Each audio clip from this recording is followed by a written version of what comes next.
Hello and welcome to Hot as Hell with Chrissy, the podcast where we talk everything of mind, body, business, identity to get you living your hot as hell life, age 40 and above. And I have a wonderful guest with me today who is my sourdough partner in crime, Lisa. Hello. Hello, thank you for You, having me. thank you for having your hair blow dried for me. Especially. Lisa and I met at networking. We Lisa hosted a sourdough making evening in her beautiful house, and I came and helped out. And we knew that we needed a podcast because we've got a lot to say. Do you want to Yeah, introduce yourself? Tell everyone who you are, what you do, and why you do it. I will. Thank you. So my name's Lisa Unger, which is actually hunger without the H, which is quite ironic because I'm going to help you with food, not telling you what to eat. I work people who struggle with food, who struggle with their weight, who've dieted all their lives and they don't know how to eat differently. They're fed up because the diets don't work long term and they really want to just focus on making real change that's permanent. And I also work with people with eating disorders, not so much anorexia, but binge eating disorder, bulimia. Hmm. Um, and I work in a very different way. As I said, it's not about, there's no diet plan. There's no telling you what to eat. It's more like teaching you how to eat. So like we look about hunger and fullness so that when you've dieted, you don't trust your body anymore and your body doesn't trust you, to be honest. So we have to build up that trust. But working on the food side, is sort of the smaller side. We also work on all the reasons you overeat in the first place. So things like emotions, beliefs you have about food, beliefs you have about yourself, and body image comes into it in a big way. But body image is very interconnected with self-esteem, self-confidence. There's guilt in there, there's shame in there. So we're working on all the areas why you overeat. And then what happens is that you don't need food to cope with all those areas. So you naturally start to eat less. And if you have weight to lose, you naturally lose weight. The reason I do this is because I have my own story. For many years, I got to 5.5 stone more than I am now. And it wasn't even the weight. It felt that it was all about the weight, but it wasn't. I was so unhappy and so miserable, and I just didn't like myself. And then I lost the weight by being extremely restrictive and controlling. And I thought everything would be solved when I was thinner, but it wasn't. All these Mm. struggles and the issues were still there. Yeah. And I still didn't enjoy going out to eat. I still didn't enjoy getting dressed up for a party because I was so worried about, how I would present, what I was going to eat, all those kinds of things. So the reason I do what I do is because I don't want anyone to waste their time like I did. I want them to be able to live life and enjoy life. And part of that is really enjoying food. Lovely. And people that know me will know just how much crossover Yeah. Lisa and I have in terms of, I don't deal with any eating disorders. That's not my area of expertise, but emotional eating, Mm. using food as a coping mechanism, all part of my story, all part of, I would say, 95% of the stories of the women that I help. So Yeah. we know that the work that we do is so important, and we wanted to come together to collaborate on a podcast. And actually, as I was listening to it, I was like, oh, I need Lisa to come back and talk about this. I need Lisa to come back and talk about that. With pleasure. Um, so we're going to talk about weight loss drugs today. Yeah. And we've got some questions, but as always, I go off track, so it doesn't matter. That's fine. Me too. Um, so yeah, we're going to talk about weight loss drugs, the pros and cons, our concerns I think it's fair to say we're going to address. But first off, what's your honest opinion of weight loss drugs? Okay, well, I'm really glad we're discussing them first of all because they're not going anywhere. No. You know, they are big business and they're there. They're bringing out tablets next. They're bringing out very soon injections that instead of having two hormones, which is what's in Manjaro, they're going to have three. So Mm-hmm. weight loss will be that much quicker. That you know, they're impressive in the sense, you know, research showing 20% of body weight can be lost in like 72 weeks. That's a lot of weight. They don't work for everybody, but you know, there's a lot of people on them, and they can be successful. My honest opinion is I'm not sitting in judgment of anybody that uses them. But Mm-hmm. what is really important to me is that they understand, number one, the risks, that they work on the reasons that they have got. If overeating, you know, some people struggle with their weight because of, you know, hormone conditions, for example, like I know I'm going to say the old name, PCOS. Um, but, you know, and it's not necessarily for them that they're eating incorrectly. They might not be eating the right way um, for what they're struggling with. But you know, there are some people it isn't necessarily, as I say, what about they've been eating. There are some people that have tried every single diet under the sun, and they just need a bit of support so that they can lose weight and then work on the areas of what, you know, that they need to so that the weight doesn't go back on. Mm-hmm. Where I struggle is that at the moment I am hearing about a lot of people who are on it when they shouldn't be. For example, they're getting married and they want to lose a stone for their wedding dress, or I'm very concerned about young people going on it. There's a lot of health complications I'm hearing about, particularly in young people, that Mm-hmm. actually is very scary. And they also can consider it, well, they're using it actually with some children. Now, that is really scary because children aren't developed. And it's not even the physical effect that that's going to have on their bodies. It's the emotional, the mental effect Mm-hmm. that it's going to have on those children. Mm-hmm. Um, so I will support anybody who's on them, whether or not it's my personal opinion doesn't come into it. I feel that everybody needs that support, and it you know, the the percentage of weight regain when you come off the medication is Mm-hmm. very, very high. Within a year, you will have put, you know, most of your weight back on again. So I want to help those people so that it that doesn't happen. Can you imagine that you put yourself through medicating yourself, reducing what you're eating so much, you lose weight, you get all the compliments, you go out, you buy a new wardrobe, only to come off it. And within a year, all the weight's gone back on. How Yeah. demoralizing is that? How shame people. I don't. I'm not trying to shame anyone, but people feel No. really Shame. ashamed about that they failed. They Yeah. can't even, you know, stick to anything when they've gone through all that work. And I Yeah. think that's so sad. Yeah, I agree. My my opinion is really similar.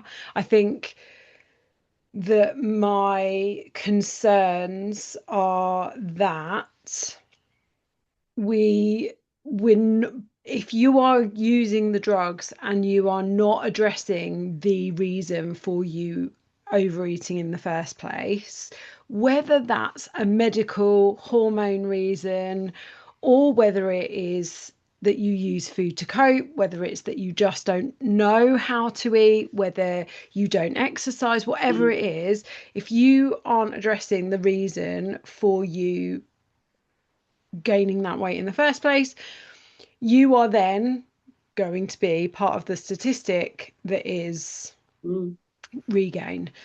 That then leads into, okay, well, I will just microdose. And that for me is terrifying. That cup is delightful that you've just drunk your Oh, tea. sorry. Yeah. That's My great. my brand colors. Yeah, that's huge and delightful. Sorry to anyone listening. If you're It's a watching great big green mug. you'll see on YouTube. I just love that mug. Anyway, don't get distracted, Chrissy.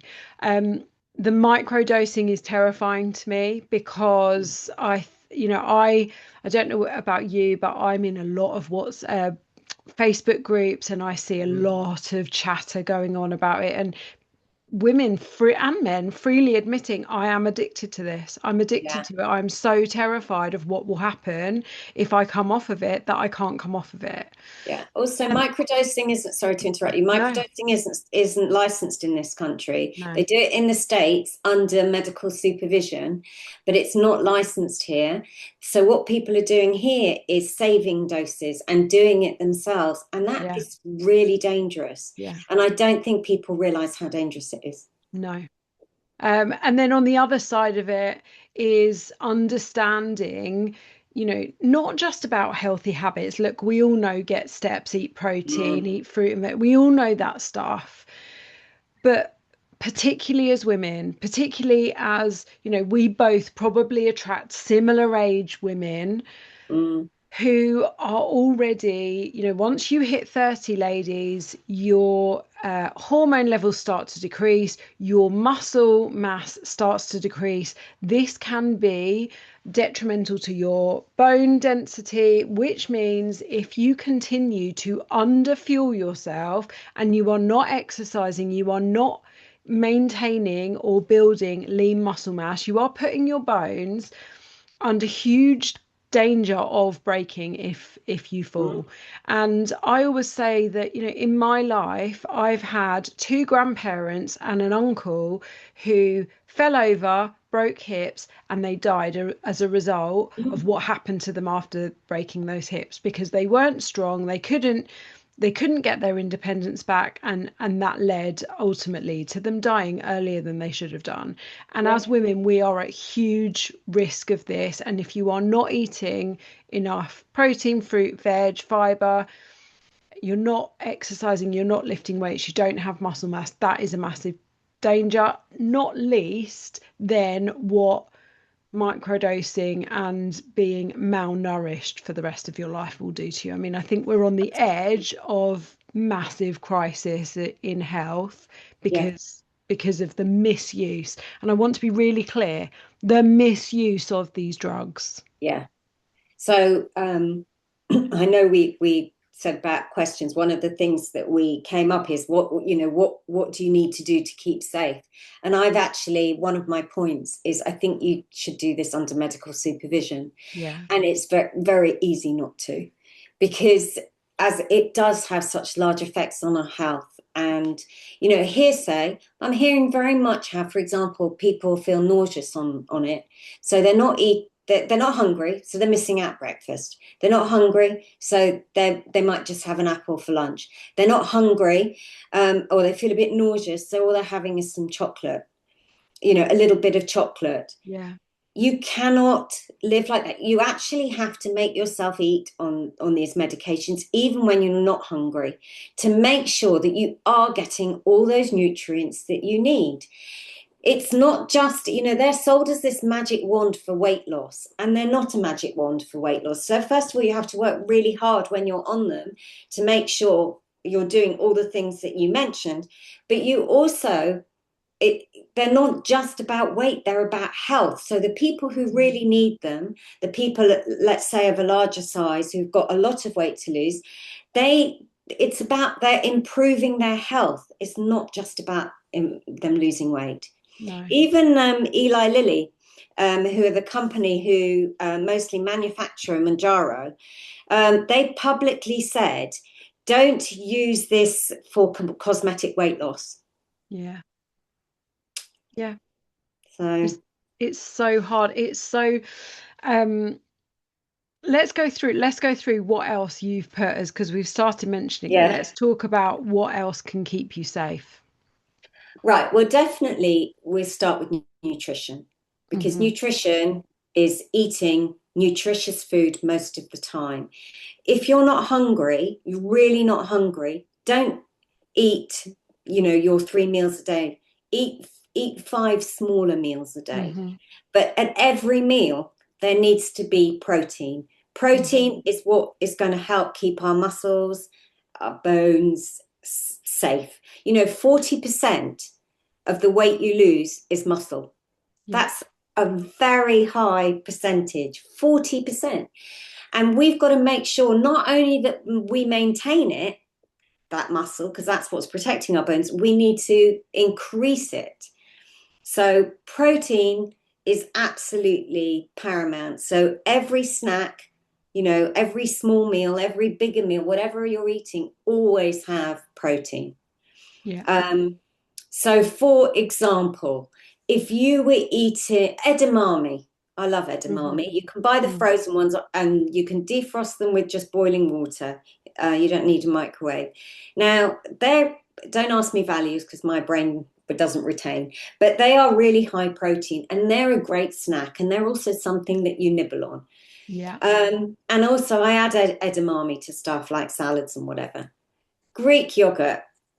Greek yogurt is high in fat. We need fat in our diet. It's high in fat, but it's also high in protein. A Yeah. proper Greek yogurt. You don't have to have much if you're not hungry. Have a couple of tablespoons. What can you add into it to make it more nutritious? Add in some seeds. Add in a bit of fruit. That you'll get, some fiber from there. You'll get your vitamins and minerals. As I Yeah. say, don't go for the big quantities, but definitely go for the nutritious food. And even if you're not hungry, you still need to eat. Yeah. Um,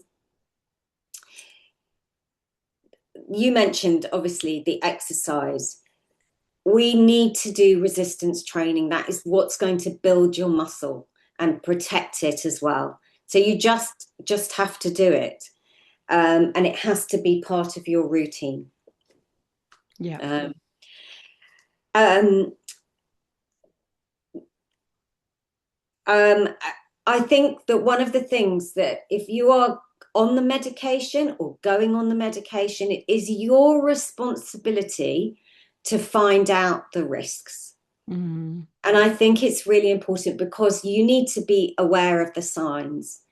There's, they shouldn't have given it to you if there's any history of thyroid cancer, pancreatitis, that's inflammation around the pancreas.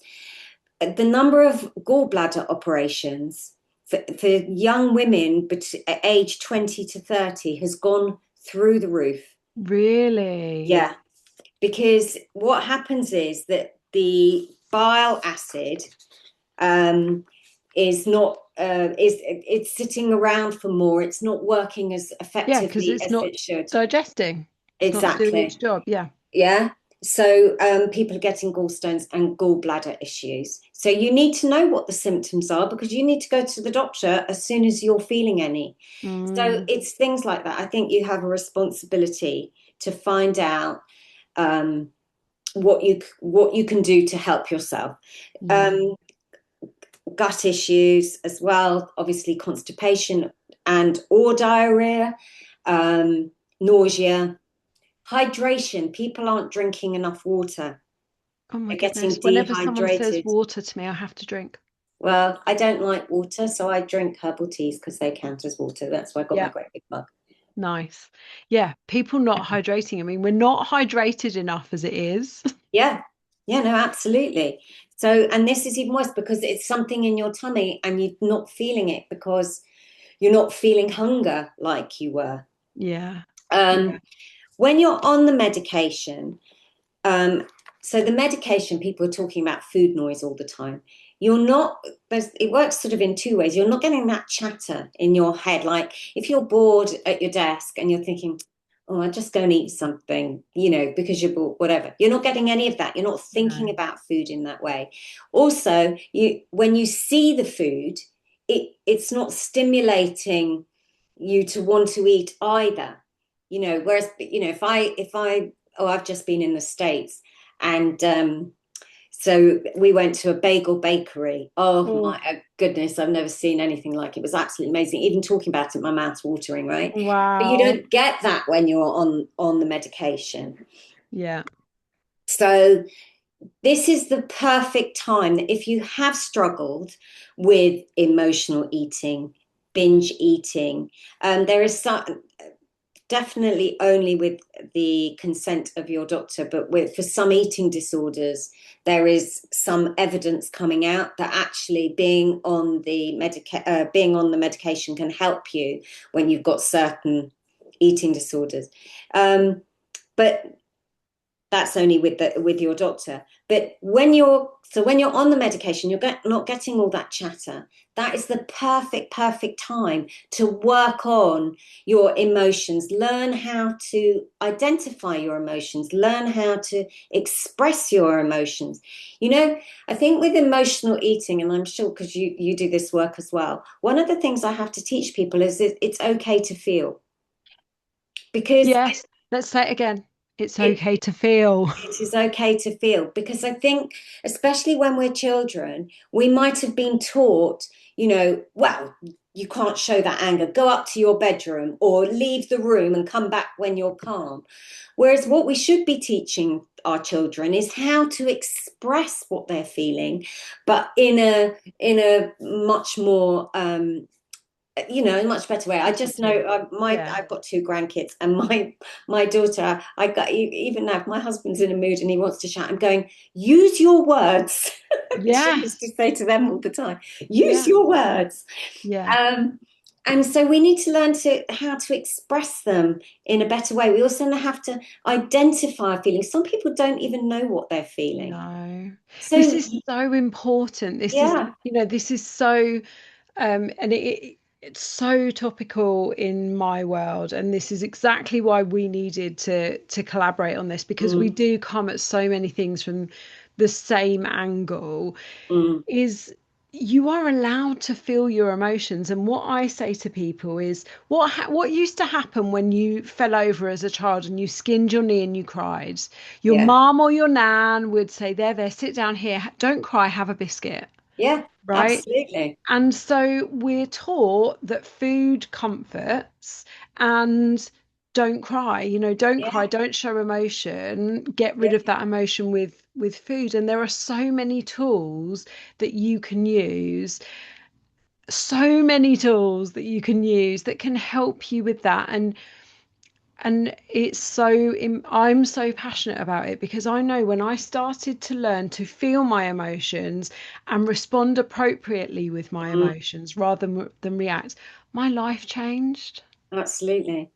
And for me, so my story, so my story was that my family went through a trauma when I was 6, and I didn't want to be any trouble to my parents. I became that good girl. But Yeah. at 6 years old, you're supposed to show your emotion. Yeah. That's when you learn about them. But I didn't. I used to sneak into the kitchen and eat food because food would comfort me, it would distract me, and it would numb me. All the Yeah. things I needed, and it was in secret, so nobody sort of knew what I was doing. They just say, "Oh, where's all that ice cream gone?" And I don't know. Yeah. So that was where it started for me, and a lot of the work I've had to do is allow myself to tell people what I'm feeling and not keeping it Yeah. all inside. Yeah. Yeah. So important. Mm. It's so important. Um, okay, so we've talked, are there any major ones that I've cut you off from talking there? Well, another one I want to bring up actually is body image, because Mm, when you lose weight very quickly, they're talking that thing all about Ozempic face, where mm, you lost all the muscle out your face, and your arms they went all saggy. Believe me, at 64, they're pretty saggy anyway. So when you've lost that weight really quickly and you've lost that muscle, that's why you're getting all that sag, if you like. And I think that that's really affecting people because all they've ever wanted is to lose weight, and they want to lose weight and feel fabulous. But if they've lost a lot of weight and they've got all this saggy skin, actually, they're not feeling fabulous. And that really can affect their self esteem. yeah, You know, And so what I would say is that when you're on the medication, first of all, the answer is not to a lot of the side effects that people talk about, like hair loss, for example, they happen because it's like your body's had an assault, that you've gone from eating normally, maybe even overeating, to hardly eating at all. And your body and brain don't actually understand what's happening. They think you're in a famine. And when you're in Mm. a famine, one of the things that it does is like all the nutrients go to the things that will keep you alive, like your heart beating. And that's why you're getting hair loss, partly why you're getting hair loss is because it's not getting any nutrients, because Mm-hmm. you're losing weight very quickly. You know, like for those of us who've had children, well, you know, after you give birth, you lose a lot of hair Yeah. because your body thinks that it's had some kind of assault, basically. Yeah. So you lose hair and it grows back. But what I'm hearing a lot of is that people lose their hair because they lost the weight really quickly. And actually, a lot of them are carrying on losing it even when they stop the medication, Mm. which again is quite scary. But so I've sort of went off on tangent. But the That's first thing right. is definitely don't make this a race to lose weight. You need to the slower you do it, the better for you physically and mentally. And use that time to also work on self-esteem. Self-esteem and body image are totally intertwined. Yeah. When you if you walk down the street and you see somebody of a larger size and they can be the most confident person that you see, it's not about their body, it's how they feel inside. And when your self-esteem is high, you don't care about your body so much. No. And what you find is actually when you don't care about your body so much, you don't need to diet because you're not thinking about changing your body. So you actually naturally will eat less because you're not on that binge restrict cycle that the dieting world puts you in. Does that Mm-hmm. make sense? Yeah. Yeah. Perfect sense. Yeah. So use that time to really work on self-esteem, to really work on your body as it is today. And it's not a question of loving your body necessarily. I don't look in the mirror and love my body. And occasionally my brain will spiral into, oh, good, look at that part of your body. It's like that. So two things. Number one, I think, oh, don't be ridiculous. Let's say my legs, they carry me, they allow me to do whatever it is I want to do. And don't be so ridiculous. And also, it doesn't affect me. I don't feel I need to change my body to change my legs. My legs are how they are. Mm-hmm. Um, so it's all sorts of work. It's about learning to accept your body how it is now and really working on self-esteem, self-confidence, and understanding that your body, your physical body, is actually the least interesting thing about you. Yeah. Describe to your friend, you describe to me, your best friend, you wouldn't be telling me about her body. You'd be telling me she's fun, she's got Yeah. great personality, she's trustworthy. So just Yeah. remember that. It's things So like that. So true. we'll do all that work while you're on the medication and don't race to lose the weight. Yeah. I love that. I love that. And I agree with all of those points. And I couldn't have put it better myself. If we think about then, so the emotional and the binge eating, what I've just heard you say is that weight loss drugs will take away that chatter, they'll take Yeah. away that drive to eat. But what it won't do unless you do that work yourself is teach you how to cope with emotional or urges. It won't teach you how to overcome the reasons that you overate in the first First place. place. It Yeah. it doesn't teach you about beliefs. It doesn't, beliefs about you that I don't know, the beliefs that you're useless at something, or that people don't like you, or whatever it is. It doesn't teach you about any of those. It doesn't teach Mm. you about habits. So, for example, while you're eating the food noise, sorry, that was a load of rubbish. While you are not hearing the food noise, if you were somebody who came in through the door and automatically went to the fridge and ate whatever you could see, while you're on the medication, you might not be doing that because you're not thinking about food. But the minute that you're off it or even reduce it, actually, you're going to be straight back to that habit. Yeah. So now's the perfect time to change the habit, to work on the habit, and to think about, where's that habit come from? Why am I doing it? Habits are subconscious. We need to bring them into the conscious so we can actually deal with them. Yeah. So yeah, I think it's all the root causes. Yeah. That's what you want to be working on while you're on the medication, because the medication is all the medication is doing is reducing your appetite. It's not doing anything else. No. And there's some people, as I think there's even research on this, and some people are really struggling with, for example, if they were angry and they would always turn to crisps when they were angry, they're not turning to crisps and they don't know what to do with that anger. Wow. You just think you saying that, right? Oh my goodness, you've just opened up a whole like chain of things in my head. So it was my birthday on Friday. I had quite a late night. Just we were out for dinner, and then by the time you get home and whatever, and you can't go straight to sleep because you've eaten quite a lot or Yeah, whatever. I didn't sleep very well Friday night. I didn't sleep very well Saturday night because I went to a concert. All great things, right? yeah, And then I did a 20-kilometer walk on Sunday, and I was broken on yeah. Sunday afternoon. Not And surprised. then yesterday, I was even more broken because I didn't sleep very well.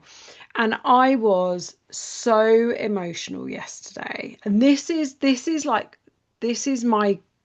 my crux point. When Yeah. I'm tired and a bit hormonal because I'm menopausal, I'm tired. I also felt a bit overwhelmed. I was quite busy. Oh, and then the child forgot his PE kit Oh and no. messaged me at 10 past 8 saying, "Mum, can you bring my PE kit to school?" And I actually said no. Yay Oh, me. Um, but yesterday would have been like if I hadn't have done all the work that I've done on myself, yeah, would have been one of those days where I spent all my time up and down the stairs to the fridge, yeah, yeah, grazing my emotion away, grazing my tiredness away, grazing my frustration away at Charlie for forgetting his yeah, PE kit, chasing my overwhelm away from being busy. And because I have learned how to deal with all of those things and I've got tools and I've got, things that I do, I just put myself in the position of if I was taking those drugs and I hadn't done all that work on myself, I think I probably would have been an absolute ball of anger yesterday. what would you don't know what to do with it? That's you've got to learn. That's we talked about emotions before. You've got to get back and understand, where's it come from? Why am I having it? Where's it come from? What can I do that's actually going to dissipate it? But some Yeah. people don't even know they're angry. How No. do you know you're angry? Yeah. Um, I do work also with, when I do go on about childhood a lot, because we learn a lot in childhood. How did you know your parents were angry? Did they shout, or was it just doors were slammed, or did they do the silent treatment? Mm, You know, how did you know that they were angry? How do you know that you're angry? Can you feel it in your body physically? Where do you feel it? How does yeah. it feel? Is it something that builds slowly? Is it no, you're not conscious of it and then you erupt? And then what do you do in those moments? Yeah. It's so it's so important that we understand this. And I know I have a few clients that have resisted, they call this the woo-woo work. And it's actually not woo-woo. It's physiological. When we feel a strong emotion, if I talk about Mm, anxiety, because that's probably one that comes up for me quite a lot. And mm, I'm very open about that, but I know I'm feeling that because I can actually feel my heart beating and I can feel this almost like a yeah. fizz in my diaphragm, and it's like that waiting for something to happen. Mm, But Lisa, I can't tell you how long I must have lived with that without knowing what it was. yeah. probably, somebody might think they've got indigestion when they're Yeah. getting a fizzing in Yeah. their stomach. Yeah. Absolutely. And Yeah. I knew I felt things, but no, I would bury it and bury it, often with food, bury it, and then I would explode. Yeah. Yeah. And we so it's really obvious when you talk about things like, you know, alcohol addiction, drug addiction, Mm, gambling. Like, it's really, people know what addicts do. mm, They know what addicts do. They know that addicts cope with things by using substances or activities. yeah. And we also know that just giving a gambler is, you're not going to just give a gambler a pill and that's going to fix it. Well, you say that, but they're starting to give them GLP1's medications Oh, because it oh, reduces the dopamine. I know. oh, But it reduces the dopamine reward. And so there they're you not go. getting the same rewards. But are we Wow. just going to be a world where everybody is just on medication? Or are we actually going to learn how to handle Life. things ourselves, how Yeah. to handle life? You know something that's just struck me? I can't imagine a life without enjoying my meals. No. Well, I Before we, can because I had it. because you I had didn't it. used to enjoy.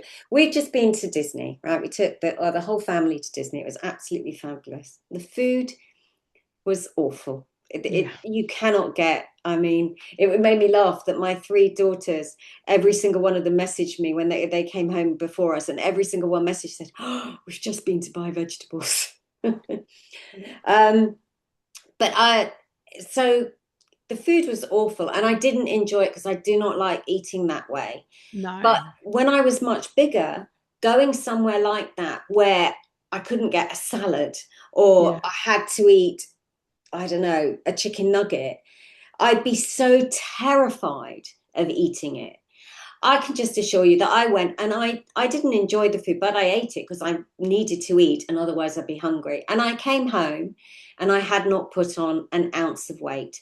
The reason being is because I am now tuned in to when my body needs fuel. I'm tuned in to, uh, I stop when I've just had enough and I don't feel the need to finish it. Whereas before it was, well, I'll finish it because I'll be good when I go home, or I'll, Yeah. also it was an 8 hour flight. In the past, I wouldn't have even eaten on the flight because I'd be so, oh no, what am I going to look like when I get the other end? And then I'd be starving and I would have, smashed donuts through my mouth kind of thing. So Yeah. now I enjoy all food. I love salad because I love salad dressing. I enjoy my salads. I enjoy whatever it is I'm eating, but I also enjoy my cake and I also enjoy my biscuits. And I definitely enjoy dairy milk chocolate, Oh yeah. Oh my yeah. favorite. Oh yeah. In the fridge or out? I prefer it out, but my husband likes it in.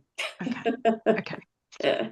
Um, okay. So I think we've gone through all of our questions. We may Yes. have done them in a different order. Yeah, yeah. Um, I think we both have this thought around and this opinion of, there's no judgment here. We Mm. couldn't do the job we do if we had judgment. We couldn't. We couldn't. Um, and both of us agree that, they're here to stay. There are definitely cases where people, these are lifelines for certain people, but there is misuse. And I think what we ask is, please, please, please do this through the right means, and Yeah, please, please, please seek out support. Um, definitely. I know that I'm here to answer questions. I've got a couple of clients who have been asking me questions about these drugs, and I know that Lisa is here, and both of us just want to support people and Absolutely. do that in the right way. So, what parting message do you have, darling? I think the parting message is that these medications are not a magic wand. They have been advertised to you as one, but they're not a magic wand. And if you are going to use them, please, please, please use them with care, treat them as a serious medication, and Yeah. do all the things that we've talked about just to keep your health. Yeah, I agree. I agree. Where can people find you? So I hang out on Instagram mainly. It's underscore Lisa Unger. Um, and yeah, no, please come and just say hello, if Yeah, nothing else. for sure. This has been a great chat, and I'm sure that everyone can hear how passionate you are in the way that you've spoken about this. Make sure you give Lisa a follow, and I think there will definitely be at least a part two, if not a part three. We'll tackle some other subjects, I think. Thank you Exciting. so much for giving up your time to come and chat to me. Thank you. It's a pleasure. Thank you for having me. See you later. Bye, everyone. Bye.